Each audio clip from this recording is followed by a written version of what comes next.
Que se passe-t-il avec Celsius et quels sont les potentiels risques à venir? Salut à toi, j'espère que tu as la forme. Je suppose que tu ne l'auras pas loupé, ça a fait beaucoup de bruit. Il y a Celsius qui a empêché ses clients de retirer leurs fonds de la plateforme. Et ça fait plusieurs jours. Alors forcément, il y a eu énormément de bruit suite à cela sur les réseaux sociaux. Il y a pas mal de personnes qui se sont plaints. Il y a d'autres plateformes qui se sont fait un peu pointer du doigt. Il y a quelques petites rumeurs qui circulent et il y en a d'autres également qui ont fait la même chose, c'est-à-dire qu'elles ont empêché leurs clients de retirer leurs fonds. Et donc forcément, je me suis dit que ça pourrait être sympa d'en parler. Parce qu'au final, il y a des personnes qui se sont rendues compte que ces plateformes sont plus risquées qu'il n'y paraît. Il y a des personnes qui commencent à se renseigner sur comment fonctionnent ces plateformes. Donc du coup, on va voir au final comment fonctionne Celsius. Et du coup, on va en profiter pour faire quelques rappels. Encore une fois, c'est des choses basiques, mais elles sont complètement oubliées dans ces moments-là.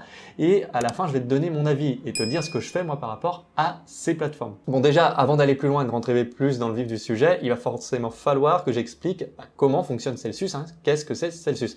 Alors, c'est une plateforme de CeFi, donc de finance centralisée, qui donne un accès simplifié, au final, à la finance décentralisée. Donc, en deux mots, tu confies tes fonds à Celsius et Celsius va s'en occuper pour toi pour générer des rendements. Le gros problème dans cette histoire, en fait, c'est que Celsius, on lui reproche beaucoup d'avoir mal géré les fonds de ses clients. Et il faut bien comprendre une chose, c'est que tu as des rendements qui étaient affichés sur la plateforme, certes, mais derrière, pour les garantir à ces clients-là, il va falloir forcément investir de façon plus ou moins risquée en fonction des rendements qui sont affichés. Alors quand tu vois des rendements, par exemple, entre 10 et 20% par an quasiment garantis, tu te doutes bien que derrière, c'est qu'il y a un risque qui est associé. Mais ça, on va y revenir un petit peu plus tard. Bon, tout ce bazar pourrait être résumé très simplement avec une phrase très connue de Warren Buffett, c'est quand la mer se retire qu'on voit les gens qui se baignent nus. Alors elle est très rigolote cette phrase, mais elle résume parfaitement la situation. C'est-à-dire que quand tu as un marché qui est haussier, forcément tout le monde veut prendre un peu plus de risques pour gagner plus d'argent et ça se voit pas parce que, encore une fois, on est sur une période haussière. Par contre, le souci, c'est qu'à un moment donné, on le sait tous, un marché, ça commence à corriger, et parfois de façon violente. Et dans ces moments-là, on voit tout de suite les personnes qui avaient des positions bien trop risquées, parce que là, ça commence à se corser beaucoup plus pour elles. Et c'est le cas aussi de plateformes, dont Celsius fait également partie. Alors déjà, une affaire qui a fait beaucoup de mal il n'y a pas si longtemps que ça à tout l'écosystème crypto, c'est l'histoire de Terra Luna, l'écosystème qui s'est complètement écroulé à cause du dépeg de l'UST. Alors je vais pas revenir dessus, mais dis-toi que c'était quand même le troisième plus gros stablecoin de l'écosystème crypto, donc forcément derrière il y a eu énormément de pertes. Et forcément, Celsius y était exposé. Alors du coup, il y a pas mal de clients déjà qui ont reproché à Celsius au final d'avoir très mal géré cette situation parce qu'au final, Celsius en est sorti avec de lourdes pertes. Et en plus de ça, c'est que derrière, il y avait d'autres rumeurs qui circulaient par rapport à Celsius. Alors dans un premier temps, déjà, on reprochait à Celsius d'être illiquide par rapport à ses positions sur Ethereum. Autrement dit, il y avait des clients qui déposaient des Ethereum et Celsius les utilisait derrière forcément pour générer des revenus passifs. Dans ces Ethereum, il y avait 27% qui étaient soi-disant liquides. Autrement dit, ils sont sur la plateforme, ils ne génèrent rien, mais c'est tout simplement pour les personnes qui souhaitent retirer leurs Ethereum et les avoir directement à disposition. Encore une fois, sur un marché haussier, tout baigne. Mais quand il y a des périodes baissières, les gens sont en panique, ils veulent retirer leurs fonds. Et dans ces moments-là, on voit bien que c'est beaucoup plus compliqué parce que potentiellement, on voit que ça pourrait coincer. Et en fait, la très grosse partie des Ethereum qui étaient confiés à Celsius, en fait, ils étaient envoyés directement sur d'autres protocoles et pas n'importe lesquels. Donc c'était des protocoles qui étaient liés au stacking Ethereum 2.0, donc c'est-à-dire la version de Proof of Work à Proof of Stake sur le protocole au final de Ethereum. Et donc forcément, si tu as fait tes devoirs un petit peu dessus, tu sais très bien que si tu stacks tes Ethereum là-dessus, tu peux pas les retirer tant qu'Ethereum n'est pas passé en Proof of Stake. Et on connaît les délais d'Ethereum par rapport à ça, c'est que en final, ils font que repousser un petit peu leur agenda et on sait pas réellement quand ce sera. Normalement, ça devrait plus tarder, mais rien ne nous dit qu'ils vont encore repousser ça d'un an. Ça, on n'en sait rien. Alors du coup, il y a une partie des ETH qui sont directement stackés sur ce protocole-là. Donc ceux-là, c'est sûr, pour le moment, ils sont inaccessibles. Il y en a d'autres qui sont stackés dans d'autres protocoles, comme par exemple le protocole Lido qui est très connu. Alors ce protocole, c'est pareil, il est lié à Ethereum 2.0, sauf que il propose quelque chose qui peut être assez intéressant au niveau des rendements. En deux mots, Lido va te dire, viens chez nous, nous on va stacker tes Ethereum pour toi, mais en échange, on va te donner un token synthétique. Donc imaginons par exemple que tu déposes un ETH, et derrière, on va te donner un STETH.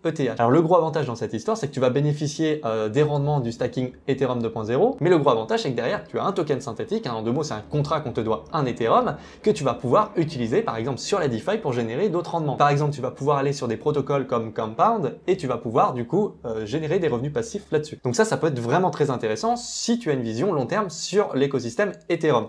Malheureusement, il y a peut-être des personnes dans le lot dont ce n'est pas le cas et qui ont quand même confié leurs fonds à Celsius. Et là, c'est là que ça peut devenir un petit peu problématique parce qu'en fait, ces personnes sont exposées à un risque qu'elles n'étaient pas prêtes de prendre. Donc CST-ETH, pour y revenir dessus, ils ont des gros avantages, hein, on le voit, on peut générer des bien plus gros rendements. Mais par contre, derrière, faut comprendre également que c'est beaucoup plus compliqué après de ressortir derrière avec des Ethereum. Il faut forcément attendre que Ethereum 2.0 soit sorti. Autrement dit, qu'on soit passé en Proof of Stake sur Ethereum. Alors, il y a bien une possibilité en fait de convertir CST-ETH en ETH directement, mais ça se fait sur un marché secondaire, hein, via des DEX. Et ça, j'ai fait une série de vidéos à ce sujet et je t'invite vraiment à aller la voir pour comprendre exactement comment ça fonctionne et de comprendre également les mécanismes de prix par rapport à cela, parce que tu verras que c'est pas aussi simple que ça. Et dans notre cas, pour Celsius, c'est très compliqué parce que si Celsius essaye de retirer CST-ETH pour avoir des ETH sur les DEX, en fait, il y a une sorte de dépeg. En fait, tu ne vas pas exactement avoir un ETH pour un ST-ETH. Donc à partir de ce moment-là, tu vas forcément enregistrer une perte. Et Celsius, ils n'ont pas quelques centaines ou quelques dizaines de TH. Hein. Eux, ils en ont vraiment des dizaines de milliers, des centaines de milliers. Là, faut bien se rendre compte qu'on n'est pas du tout sur les mêmes proportions. Il y a un deuxième problème également, hein, toujours lié au DEX, c'est que tu t'en doutes, si tu as bien vu ma série de vidéos ou que tu connais bien le fonctionnement d'un DEX, eh ben, le problème, c'est que quand tu vends énormément d'un actif dans un pool de liquidité via un DEX, tu vas payer beaucoup plus cher que prévu. Et encore pire que ça, c'est qu'au final, dans le pool de liquidité du DEX, par exemple de Curve Finance, il n'y a clairement pas assez d'ETH pour pouvoir convertir tous les ST-ETH de Celsius. Donc dans tous les cas, ils sont foutus au niveau liquidité, c'est-à-dire que si tous les clients essayent de récupérer leur ETH, et ben à ce moment-là, Celsius ne pourra pas répondre tout simplement à cette demande-là. Maintenant, avec cette histoire, là, tu vois clairement que déjà, il y a un problème de liquidité par rapport aux ETH de Celsius. Maintenant, ce qu'il faut savoir, c'est que ça ne s'arrête pas que là, parce que en soi, un ST-ETH, derrière, ça vaut forcément un ETH, hein, si tu es un petit peu patient sur du long terme. Malheureusement, ça ne s'arrête pas là, il faut comprendre aussi qu'il y a d'autres rendements qui ont été générés et il y a des positions quand même qui sont assez risquées de la part de Celsius. Et ça leur est également extrêmement reproché. Et oui, il faut bien comprendre une chose, encore une fois, il faut aller chercher du rendement, hein, parce que je te rappelle que Celsius, quand même, il garantissait des rendements assez intéressants. Donc forcément, derrière, il fallait prendre le risque associé. Alors, il y avait plusieurs choses. Par exemple, les ST-ETH, bon, derrière, ils étaient envoyés sur de la DeFi pour générer toujours plus de rendement. Via, par exemple, des protocoles de lending. Alors, certains parlent aussi de boucles d'emprunt. Alors, je vais pas rentrer dans le détail, mais c'est une sorte d'effet de levier que tu prends via la DeFi. Et ça, c'est pareil, c'est très bien en période haussière. Mais si tu es un peu trop gourmand, tu peux te faire défoncer complètement et dans ce cas-là, tu peux tout perdre. Donc, faut pas faire n'importe quoi et ça leur a été pas mal reproché également. Alors par exemple, on peut prendre également le cas du Bitcoin. C'est-à-dire qu'il y a beaucoup de personnes qui pensaient que quand on déposait ces Bitcoins sur la plateforme Celsius, on restait vraiment sur du pur Bitcoin. Sauf que non, c'est pas du tout comme ça que ça se passait. Hein. La blockchain Bitcoin, il n'y a pas de DeFi. Tout ça, c'est juste des transactions pratiquement. En fait, ce qui se passe, c'est que Celsius prenait les Bitcoins, ils les convertissent directement en WBTC. Alors, en deux mots, c'est du Bitcoin wrappé. Donc, c'est-à-dire qu'on va bloquer, pour simplifier, les Bitcoins sur un smart contract pour avoir derrière des WBTC qui seront sur la blockchain d'Ethereum. Et avec ces WBTC, là, on va pouvoir accéder à la DeFi et à des produits qui vont pouvoir générer des rendements. Mais forcément, derrière, il y aura plus de risques qui sera associé à ça. Demande à un Bitcoin maximaliste ce qu'il pense des WBTC, tu vas voir, tu vas te faire insulter. Et dans un sens, je les comprends parce que c'est vrai que ça va complètement à l'opposé de la mentalité Bitcoin, étant donné que ces Bitcoins-là, déjà, ils sont plus sécurisés, entre guillemets, par la blockchain Bitcoin. Là, on remet la sécurité, entre guillemets, de nos Bitcoins sur la blockchain Ethereum. Donc là, forcément, pour moi, il y a un petit problème. Moi, perso, je suis pas très fan de tout ce qui est WBTC. Après, je comprends que ça existe et ça fonctionne très bien pour le moment. Maintenant, il faut comprendre que Celsius, derrière ces WBTC, il les faisait travailler. Donc, par exemple, ils allaient sur des protocoles comme Maker pour derrière avoir du DAI. Donc, ils mettaient leur Bitcoin, leur WBTC, pardon, en collatéral pour derrière avoir du DAI et aller encore une fois s'amuser sur la DeFi. Sauf que le problème, c'est qu'il y a un ratio de collatéralisation à respecter. Ça, j'en ai parlé également dans ma vidéo sur le lending, c'est le même fonctionnement. Je t'invite très fortement à aller voir cette vidéo. Et ce qu'il faut savoir, c'est qu'en mettant du coup ces WBTC en collatéral, derrière, certes, ils avaient du DAI, mais si le Bitcoin il chute trop fortement, qu'est-ce qui se passe? Eh bien derrière, ils risquent de se faire liquider leur position, c'est-à-dire les Bitcoins, ils les perdent et ils sont vendus au prix du marché. Donc non seulement ça risque de faire chuter drastiquement le marché, parce qu'on parlait de 17 000 Bitcoins quand même, mais les clients derrière, ils perdaient leurs fonds également. Ça, faut bien le comprendre. Ce qu'a fait Celsius, c'est que quand le Bitcoin il a chuté, forcément, ça s'est passé, hein, le Bitcoin a chuté. Celsius, ils ont quand même rajouté des fonds, c'est-à-dire ils ont rajouté des WBTC pour tenir leur position, pour pas se faire liquider. Donc ils l'ont fait plusieurs fois. Et là, actuellement, c'est un petit peu plus safe parce qu'à un moment donné, on parlait de la liquidation de Celsius quand le cours du Bitcoin atteindrait les 22 500 $. Là, ils ont rajouté plusieurs fois des WBTC. Et si le Bitcoin n'atteint pas pour le moment entre les 13 000 et 14 000 $, pour le moment, on va dire que Celsius est plus ou moins safe. Maintenant, une question qu'on peut se poser, c'est que si le Bitcoin chute encore plus, ça peut très bien arriver, surtout qu'on voit qu'en ce moment, c'est pas top, hein, niveau macroéconomique non plus. Si ça chute plus, est-ce que Celsius pourra encore rajouter du WBTC? Ça, c'est une question qui se pose. Et là, on voit bien quand même qu'il y a quand même des risques quand même assez démesurés qui sont pris. Donc clairement, on voit bien quand même que Celsius, c'est quand même beaucoup plus risqué, à mon avis, que certaines personnes le pensaient.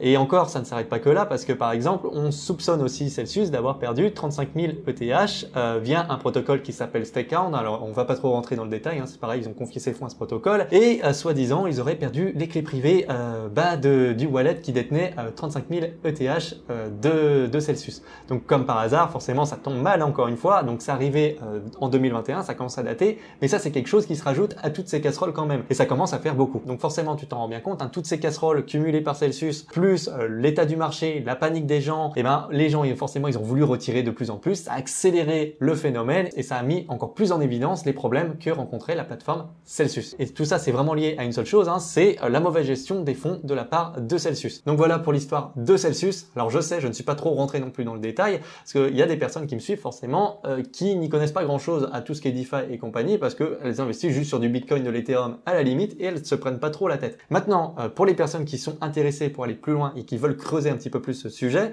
je vous redirige vers deux articles de Cryptost qui sont très bien faits, hein. Je me suis pas mal appuyé d'ailleurs sur cela pour faire cette vidéo.